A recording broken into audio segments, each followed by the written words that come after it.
No. No, stay where you are.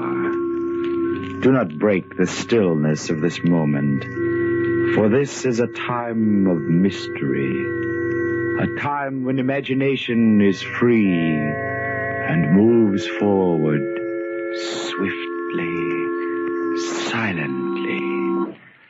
This is the Haunting Hour.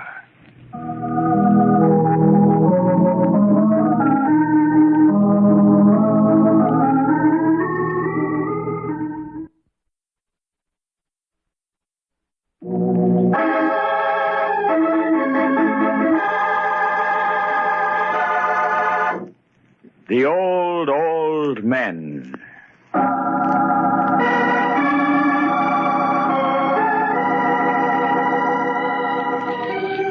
At the foot of Fulton Street, where fishing vessels and other boats come laden with cargo for New York City's people and industry, lies the Schooner Hotel, surrounded by dingy fish markets, gray, forbidding warehouses, and abandoned buildings. It overlooks the cobblestones of South Street. Many years ago, perhaps, it was the private mansion of some colonial merchant. Now, it houses only the old, the poor, and the unwanted.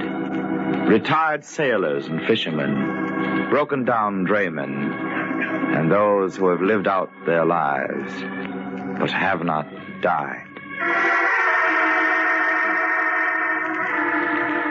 One foggy December evening, a shining black limousine glided to a stop in front of the hotel.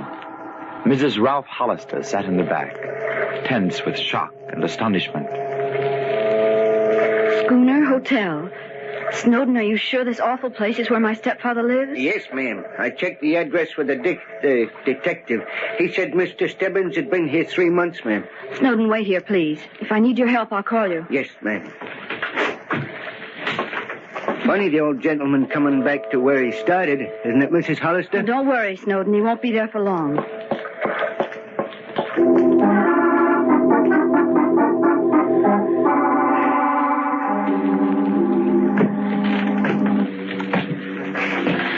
How much higher, Mr. Hazard? Fifth floor. Practically there. Here it is, Mum. Be there, you old grave robber! What in the name of Sam Hill? Diana. Good evening, Father. Oh, yeah, Diana. Joe, I'd like you to meet my daughter, my stepdaughter. Diana, this walking corpse is Joe Hazard. He runs the place. We've met. That'll be all, Mr. Hazard. Yes, ma'am. See you later, Larry. Dead, I hope. Let's go inside, Dad, and shut the door. Have a seat, Diana. I won't sit down because I'm not going to stay. You've had us all worried sick, running away from home and not letting us know where you were. I sent you postcards. What more do you want? You're coming home with me right now, immediately. Now, let's start packing. Now, Diana, don't start that. I'm not going back to all those stuffy society people. You're 78, Father. You're rich, entitled to comfort. Diana, now you get this straight. I won't go back with you. Dad. Now, listen, Diana, I've got everything I want. Good fishing, good sleeping, good eating, good friends. Friends? Those horrible old men? Yes, friends. And there's not one of us that doesn't look forward to the other's funeral.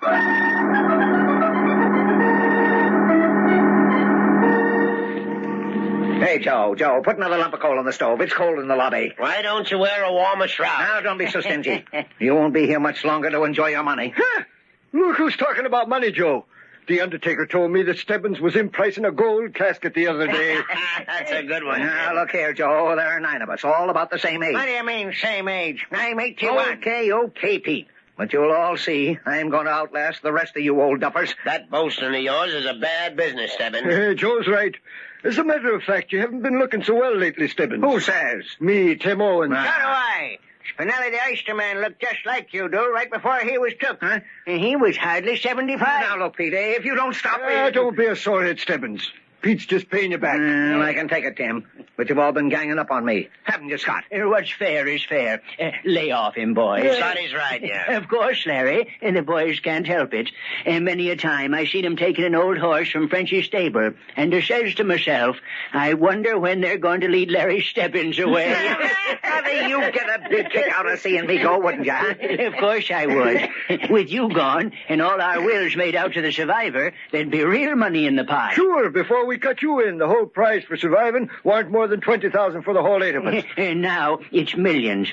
That's why we're ganging up on you. Larry, I never could figure why, with all your dough, you took a hand in it. Why, to win, of course, Tim. To see if I can lick the game of death the way I've licked everything else.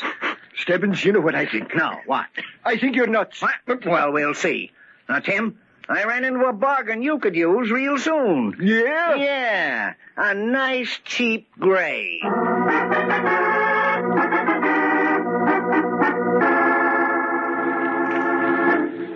It was horrible, Ralph, and yet he absolutely refused to leave. But, Diana, we might as well face it. Your stepfather hasn't been happy living with us. But why must he stay in a place like the schooner? Oh, any other surroundings are too tame for him. He's always been a vigorous person.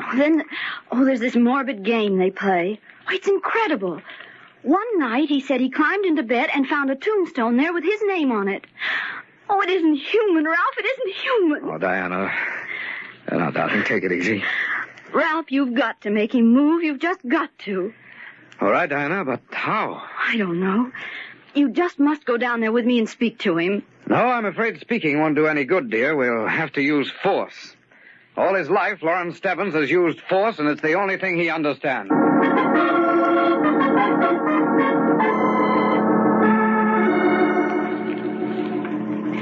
Do you know where Mr. Stebbins is, Mr. Owens?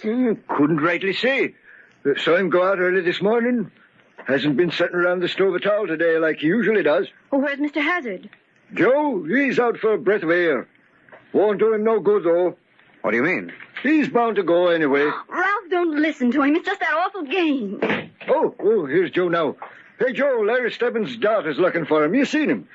I've come to take Mr. Stebbins home, Mr. Hazard. I'm afraid you won't be able to do that, Miss Hollister. Why? Where is he? Is this his cap, Mom? Well, let me see it, please. Initials L.S. Abbott Brothers. Yes, that's where he buys his clothes. Yes, I think it is. I thought so. Some kids out there gave it to me. Where'd they find it? They said it belonged to a guy who jumped off the end of the pier. An old man like myself, they said. Suicide? That's what it looks like to me, mister. No, Ralph, it couldn't be. If there was one thing that Lawrence Stebbins wanted, it was to stay alive. You mean... I mean, if he died, there was just one reason. Murder.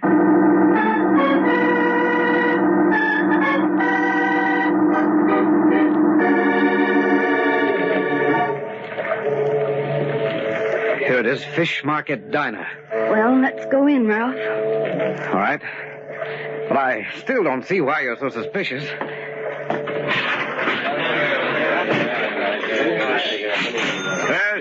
What can I do for you?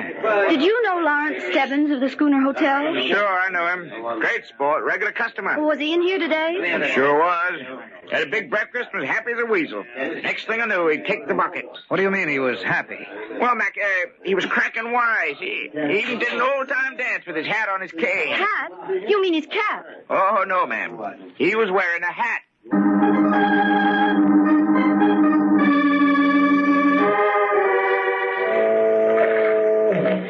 If we just stand here opposite the hotel, we can watch who comes and goes without being seen in the dark. Diana, watch that door. Someone's coming now. Oh, you know him. That's Tim Owens. No, I can't see very well.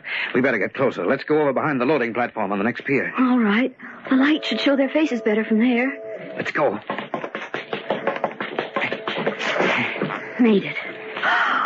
Ralph, look. Look where? Right behind me. Yes, there. Two of the old men.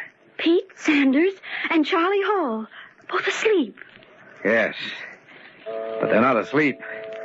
They're dead. Stone dead.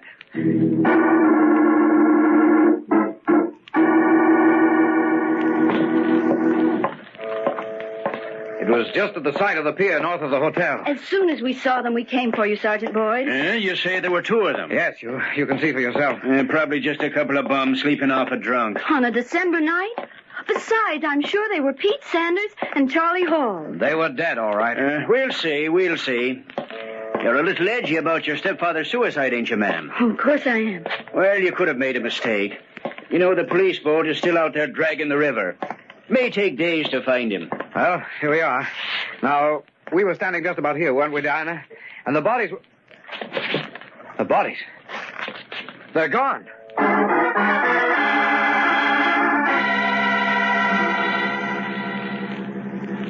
Say, Joe, Sergeant Boyd was in here looking for Pete Sanders and Charlie Hall while you was out. What do you want him for, Scotty? Oh, said Stebbins' daughter thought she saw him dead. Yeah, the way she and her husband was talking, you'd think Larry Stebbins wasn't fit for the undertaker anyway. No, Tim. Don't hold it against the young lady. She's all worked up. They'll find the old man's body, she'll calm down, and we can all go to the funeral. Say, Tim, you didn't happen to see Pete or Charlie this evening? No, I didn't, Scotty.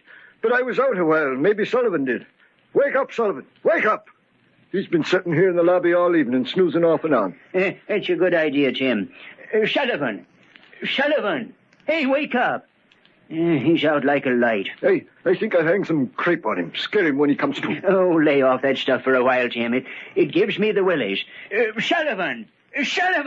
Try shaking him, Scotty. Sullivan, wake up! Pat! Hey, don't fall over like that.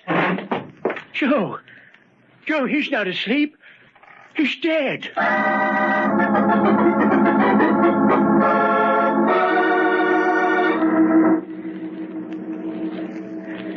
Diana, let's go home. No one's got in or out of the hotel for an hour. Ralph, I'm just as cold as you are, but I'm going to stay here, even if it takes all night. All right, darling. Anyway, I'm convinced that you're right. The person who killed Sanders and Hall killed your stepfather, too. Only this time we came along before the bodies were disposed of. Ralph. What, Diana? Those were real bodies, weren't they? Certainly. I even noticed a small wounded one. I think it was Hall. That's exactly what I mean. If they were carried anywhere, there might be bloodstains. Yes. We could trace them.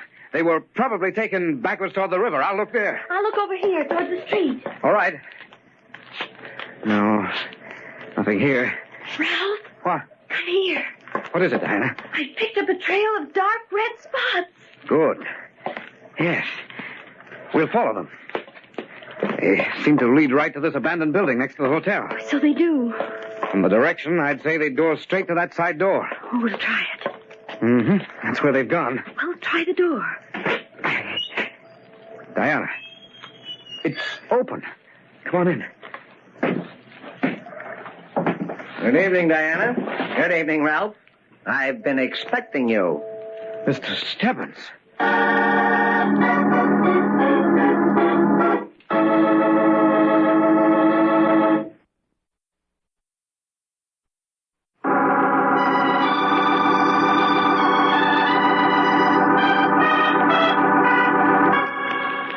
When Lawrence Stebbins disappeared from the shabby schooner hotel at the waterfront, the police and everyone else thought he had committed suicide. However, his stepdaughter Diana and her husband, Ralph Hollister, felt that Larry Stebbins, who had fought his way up in the world, would not give up the ghost simply because he was badgered by the other old men living at the hotel. They were sure someone had begun to play the macabre game of death in earnest, especially after they found two of the old men dead. But when they opened the side door of the abandoned house next to the hotel and were greeted genially by the man whose murderer they were seeking, they didn't know what to think. Well, Diana, what's the matter? You look as if you're not glad to see me. Oh, it's not that. Father, you're not... We thought that you were... You gave us quite a turn, Mr. Stebbins. If we expected anything, we thought it would be your... I mean, that we wouldn't find you here quite like this. You mean you thought I was dead? Well, why not say it? Well, after all... Can't stand this pussyfooting about a common natural word. We all die sooner or later. Question is, who manages to hold on a little longer? Oh, please, don't start that morbid talk again. It ain't morbid. It's natural. It's horrible. Now, Mr. and Mrs. Hollister, do you mind telling me what you're doing snooping around at this time of night? Well, sir, I think it's your turn to answer that question. Why, right at this moment, the police are dragging the river for your body. They are? No, that's downright amusing. Poor fellows must be cold out there. I fail to see anything funny about it. You wouldn't. Why are you here? Well, I kind of like it here. Quiet. Lots of young people. Stop that nonsense. Why are you here? Here? Here? Oh, yes, here. I was locked up here. Why, that's not true. The door was open when we came in. Well, that's true. Very true. And you know why the door was open? No. All I know is that you're telling me a story. You're wrong, Diana. You see, the door was open to let you come in. You wanted to come in, didn't you? Yes, but I don't see what that has to do with... You wanted to come in. I unlocked the door. Now, really, I don't see that you have any cause for complaint. Oh, look, that's beside the point. You say you were locked in here. Why? Why? Well, it's this way. A fellow wanted to kidnap me. You mean that you're hiding here from someone? No, he did kidnap me. Oh, sure. And then he gave you a key so that you could get out. The funny thing about that, he doesn't know I have the key. Now, what do you think about that, Diana?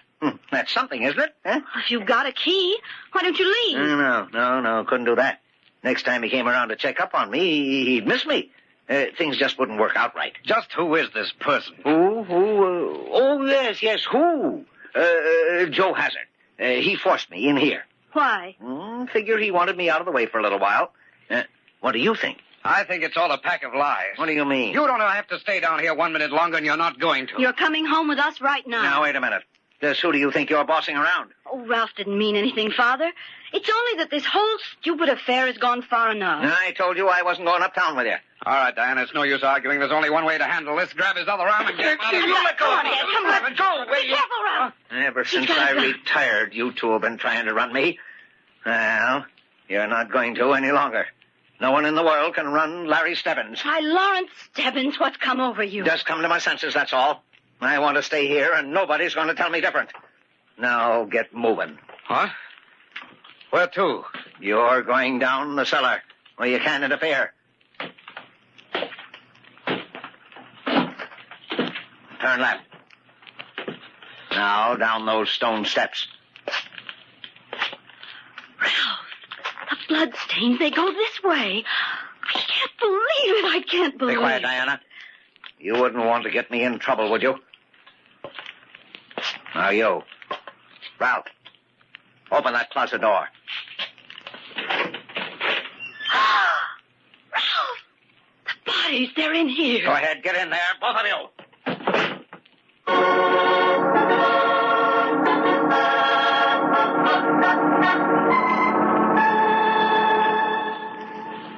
Sanders and Hall show up yet, Jim? No, Joe, and I've been sitting here all the time. I'm beginning to think the Hollisters were right. So am I, Scotty. There's some funny things going on around here, and we ought to pay 'em some mind. There's only 5 of us left. Us 3, McIntyre and Everett. We'd better work fast. Where is Mac and Everett, Joe? Went to bed, Jim. I told 'em they better stay down here, but they laughed and said I was nuts. Didn't they, Scotty? Mac said he was going upstairs to dream about my burial. I got sore as all heck. I can't stand that talk anymore after what's happened. Scotty, go upstairs and tell them to come down here. We ought to keep together. I'd feel safer if I knew you was all sitting here in the lobby. Okay, but they'll probably yell murder when I wake 'em. You know what I think, Tim? I think Stebbins' suicide was a put-up job. How do you figure that, Joe? Just got a feeling. The way the boys acted when they gave me his cap, like they was rehearsed. And then everything that's happened tonight. I tell you, I'm scared. I'm scared stiff. So am I. You fellas thought Stebbins was kidding about living longer, but he's not that kind of a guy. Look how he made his dough in the shipping business. What do you mean, Joe? Oh, like he said once, he always got what he wanted. He wouldn't stop at nothing. Never has. But murder, Joe, that's pretty terrible. I wouldn't put it past him, Jim. What's that? Well, it sounds like Scotty. Yo, Jim, I'm getting out of here. I'm getting out of here fast. What's up, Scotty? It's terrible, terrible. I went into the rooms and the beds was empty and the windows open. Where were they? I looked out the backyard and they was lying there, the 2 of them, in a heap. There's only us 3 left now, Joe. Boys, this is all Stebbins' work. Stebbins?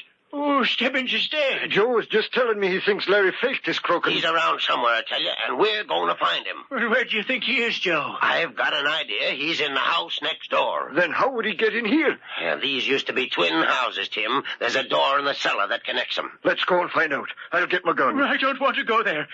Get the police. It's their job. There's no time to get the police, Scotty. Then let's get out of here. Let's go anywhere. Oh, he'll get us for sure if we stay here. Scotty, we've got to stick together. There's only 3 of us left now. Yeah, 3 of us and Stebbins.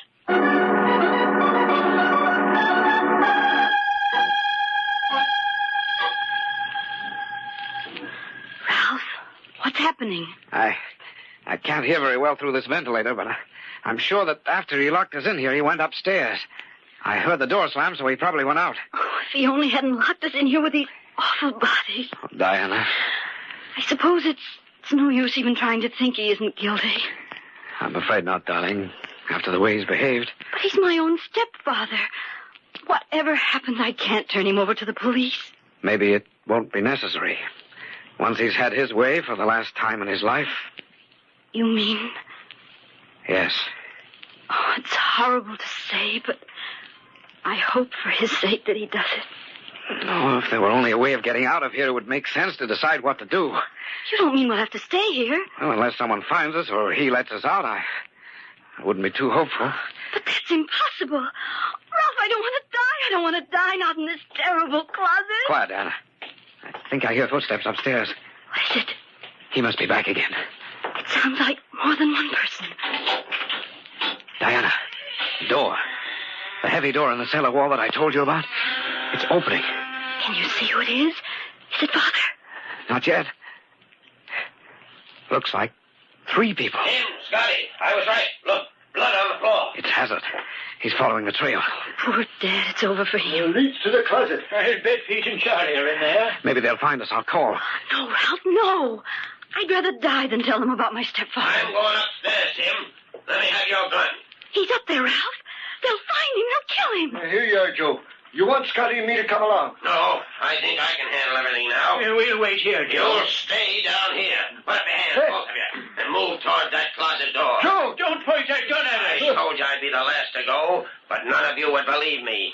To the rest of you, this was just a game. But if I don't get the money, and soon, I'm going to lose my hotel. There'll be only Stebbins and me, and the police will take care of him. No, you wouldn't shoot an old pal, would you, Joe? I did in the others, Tim. No. Just you 2 left. Now, move towards that closet. Please, I don't want to... Ralph, don't let them. They're coming in No. here. There he is, Sergeant Boyd. Okay, Mr. Stebbins. Here, let go of me. Got Let it. go of me. Not this time, Joe Hazard. We're booking you for murder.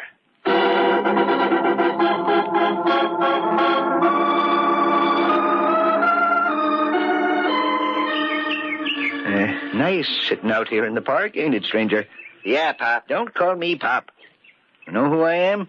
No. Yeah, look at this clipping. Waterfront hotel keeper convicted for murder of 7 on testimony of Lawrence Stebbins, retired shipping magnate. That's me. Yes, sir, 7 murders, and there needn't have been any if I'd stopped Joe Hazard before he finished them off. Really? Yes, sir. Went to 8 funerals, but I really got a kick out of Joe Hazard's. Had to lock my stepdaughter and her husband up, too. They nearly crabbed my whole plan. You know, Joe Hazard thought he could plant all those murders on me. But you have to be pretty clever to outsmart Larry Stebbins. Listen, Pop, you gonna shut up? I'm reading. Okay, mister, I'll go. 8 funerals. And no one will even talk to me. It's kind of lonely, though, now, Larry. Ain't it? No friends, no family. Yes, Larry, it's kind of lonely. Like a tomb.